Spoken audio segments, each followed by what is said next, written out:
নির্বাচনে পিআর সহ ৫ দাবিতে জামায়াত সহ ৩ ইসলামী দলের বিক্ষোভ কর্মসূচি ঘোষণা।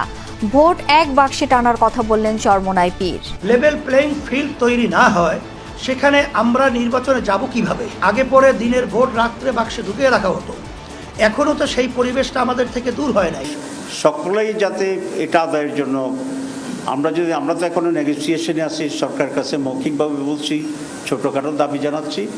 যদি সরকার এই বিষয়ে কোনো সিদ্ধান্ত গ্রহণ না করে, আলাপ আলোচনার জন্য আমাদের আহ্বান না করে, তাহলে ধীরে ধীরে আমরা জনগণের পক্ষ হইয়া ময়দানে এটার প্রতিনিধিত্ব করব, কত মানুষ এটা চায়। তরুণরা চাইলে কোনো সমস্যা অমীমাংসিত থাকবে না। ইউথ ভলান্টিয়ার অ্যাওয়ার্ড অনুষ্ঠানে প্রধান উপদেষ্টা হতাশ না হয়ে চ্যালেঞ্জ মোকাবেলার পরামর্শ। শেখ হাসিনার ফ্যাসিবাদী হয়ে ওঠার নেপথ্যে পার্শ্ববর্তী দেশ। ট্রাইব্যুনালে মাহমুদুর রহমান, নাহিদ ইসলাম সহ রাষ্ট্রপক্ষে সাক্ষ্য দেবেন আরও 2 জন।